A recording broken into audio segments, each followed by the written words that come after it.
I'm in a cave. This was the coolest spot I could think to film right now. So we are gonna film the differences and talk about the differences about caving and climbing. I'm sure you can see a couple differences just here, but yeah.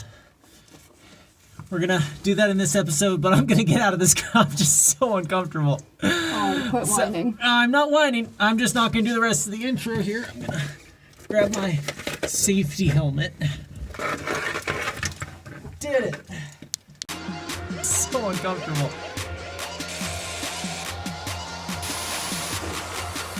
It goes! Ooh-ah. So I thought I would film the hardest part as the first clip, so you think I'm a badass. This is the tightest squeeze I've ever been in. So many jokes. But anyways, yeah, I have not been hiking for the last 2 hours, fully standing up on a Boy Scout route. This is me holding Rachel up. He's very slow. I'm very slow. That's because I'm filming. I'm trying to educate people here.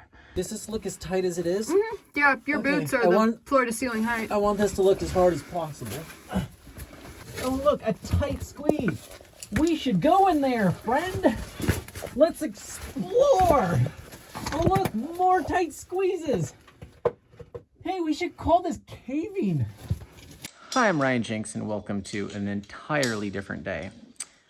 I got my butt kicked the other day, and so we're in a new cave, fresh and with lots of food. So we're gonna cover all the differences between climbing and caving as we go through this cave in here. First of all, it's dark, which means you can't wait till sunrise to hike out of here like I may or may not have had to do on top of El Capitan because my headlamps died. It is cold if you stop and you're hot when you're moving. But it's constant temperature, which is cool because today is kind of a crappy day. It is raining a little bit and we couldn't do anything outside, but caving is year round. If there's a gate on the entrance, does that mean it's an indoor project? That does make it an indoor cave. So if you're gonna do like practice caving, does that mean you have to do it outside? Mm-hmm. Because you practice climbing on the inside. Yeah. Got so it. Caves you practice on the outside. I think that's actually what you do. And if I'm calling you out, saying you're watching this while you're pooping, smash that like button. God damn it. JK. Another fun fact about caving, it's muddy, really muddy. Check this out. In case you were wondering why they don't use grease, this isn't even bad supposedly. It's like sticky clay. So yeah, you get dirty. Who would have thought?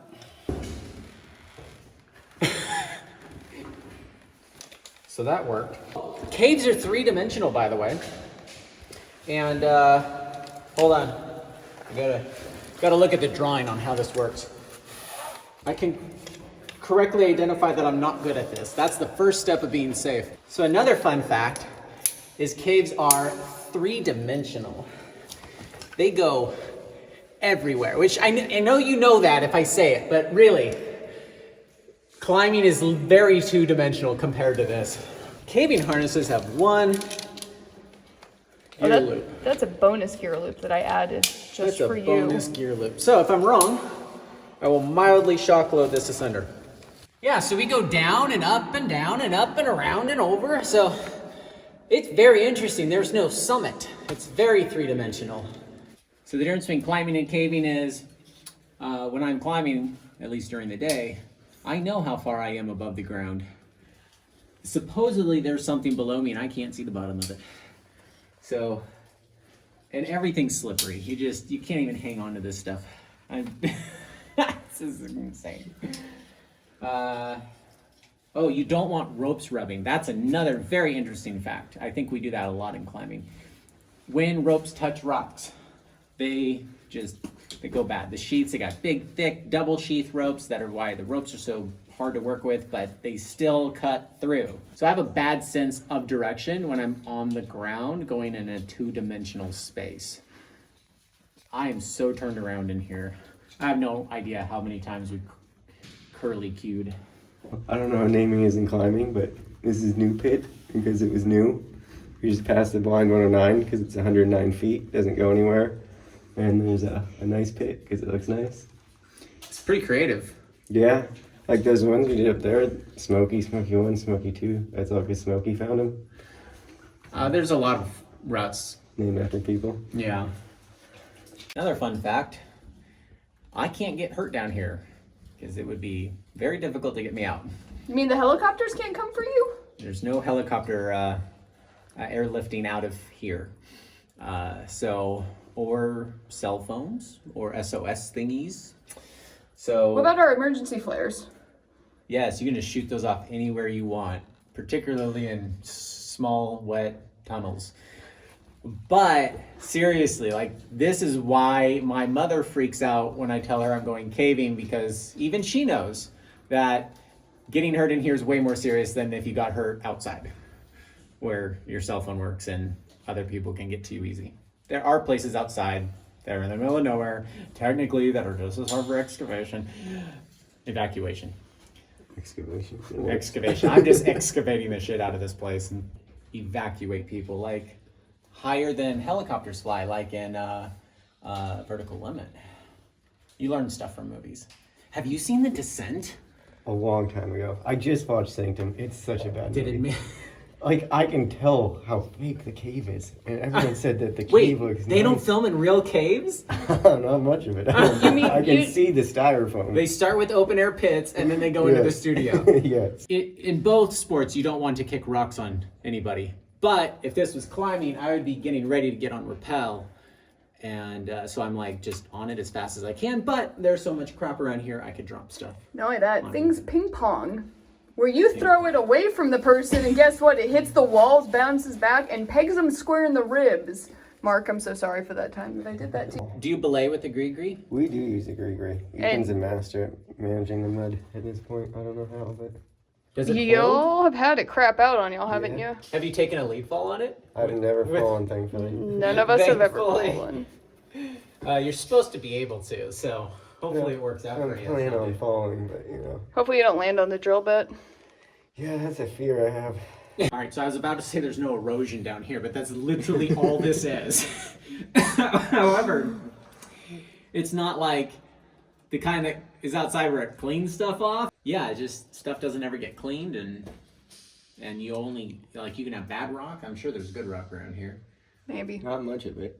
Not much of it. So, like El Capitan's just like this pristine granite with just a few spots of just naturally bad rock. Whereas here, I mean, the water did amazing work. It just didn't do anything else.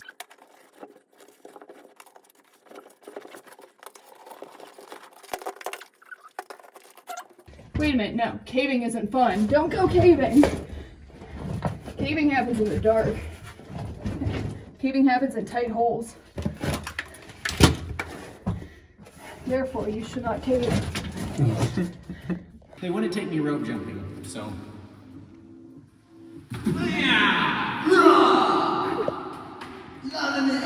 Ryan's not being a safe caver. So I want to add a few things here, and I thought it'd be really funny to do it here in Moab and look like I'm in a cave when clearly I'm not, because one, it's sandstone, two, I have a puffy, there's natural light behind me.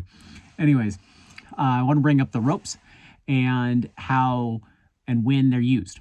So if you are going to use a rope to rappel, explore a cave, and then come back out, bring your own rope. If you are going to establish something that you have to go up a rope, there's no other way to get around, that rope is going to be permanent. In climbing, you pull the ropes down on purpose so the next party can climb up it. Whereas in caving, you don't do that. The rope stays permanent.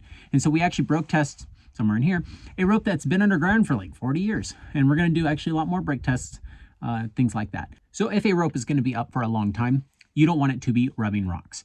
And then that's why they, being a three-dimensional world, instead of bolting, something over here and then I can bolt something here, I can keep it from touching any of these rocks right here. And that's called a Y-hang. And you rebelay a bunch of times in order to keep it off the rocks. And we talked about using a gree-gree in this video. That is only if you're doing exploration vertically, which is like niche on niche on niche. But if you are going to aid climb, you want a dynamic rope. Otherwise, pretty much everything's static. Like Ian said, he's never fallen on a climbing rope. I think Rachel learned underground, and Ian, I don't think anybody's actually done aid climbing or real hardcore climbing outside, which is pretty interesting to learn everything underground. It's a pretty intense environment. Speaking of rope work, I wanted a really cool picture that Ethan gets. And so I had to go halfway up the rope. Ethan went first, and so he's above me. And Rachel and Ian are at the bottom, and they're going to do a flashbulb. And basically, I have to hold real still, and Ethan has to get in position, and then Rachel has to set off the flashbulb. And then he, I think, leaves the shutter open for 20 seconds. I don't know how it all works. But you can see here how we're all trying to get in position and how much work it takes and kind of the environment you have to be in to get these really cool shots. And Ethan's got a whole Instagram and stuff. It's pretty cool. Check it out. He actually was a reason that I wanted to go caving, because he made caving look cooler than it really is. Okay, if fourth class, big walling, and indoor climbing, because it's constant temperature in here. And what temperature is it? Whatever an air-conditioned climbing gym is. And then if white t-shirt mud wrestling, if they all had a baby, you would have caving. How many more hundreds of feet of rope do we have to climb? I think about 300. Wow, that sounds like a lot when you say it like that. So obviously there's a lot of differences, but it's not, I mean, because I know ropes, it's not that hard, but damn if you get hurt down here, you are screwed. So please go with a couple people who know what they're doing and not just by yourself. Or don't try to take a buddy who also doesn't know and go with someone who knows what they're doing. Derek Bristol has a lot of YouTube videos about this. There are other resources out there. Some are outdated, doesn't matter. 90% of it's super helpful still. Things have evolved over time, and we're kind of hoping to cross-pollinate caving and climbing together and just kind of see what the differences are. I played with a frog system and a foot ascender today that I'm really stoked on. So yeah, I think each sport can kind of learn from each other since they've all evolved so much over time. But yeah, abrasion's a real issue here. You really have to have your rope spray hanging or really, really thick ropes, and I guess change them out periodically. Rope pads. Rope pads work, but they're kind of a bitch because they move. It's hard to pass them. It's hard to put them back. People don't always do what they're supposed to. Well, a fun fact is you gotta, if you pee, you have to, technically it's more ethical to pee in the water here. So you know that fresh spring water? It's not all fresh. It does come from this area if there's caves in your region. But yeah, you don't want to just kind of pee where it'll never get washed out. Otherwise, you're gonna be there for a really long time, especially if you poop. So we have some wag bags with us. That's a real thing. You never know if you're gonna have too much chocolate. We have a lot of chocolate on this trip. But yeah, there's a lot of things to consider. Make sure you take care of our caves because they're pretty neat to explore, and the ones that are really beautiful and the ones that are easier to access, a lot of people are gonna want to enjoy, so don't them up. Got it? Thanks for watching.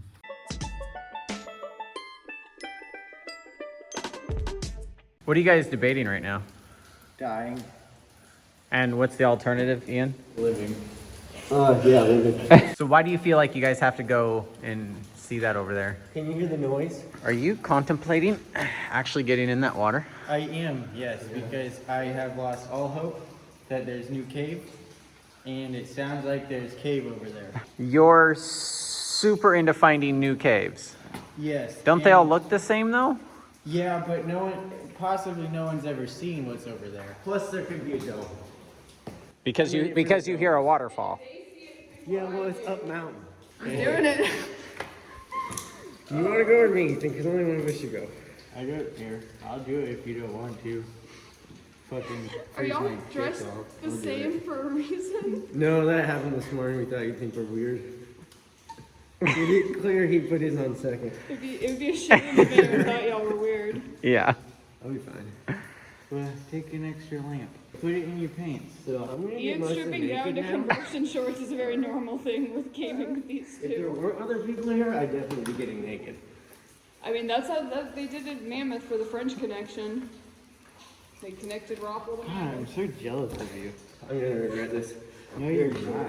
If there's a massive dome over there, you're not gonna regret it. Because you know I would just come back with a floaty, float my ass over there like a princess, and then if there was a massive dome, I'd be like, well, I'm gonna climb it now. So. Even if there is a dome of any So I'm definitely kind. gonna hyperventilate to start because it's gonna be so cold. But you know, whatever. I've got a candle in the trash bag. You want me to get that started? I'll probably Get that fired up. Oh, Don't wow. drop Why the don't you zebra. try and go to the left? Where Don't take your time. Yeah, I just didn't want to hyperventilate off the bat. Do it.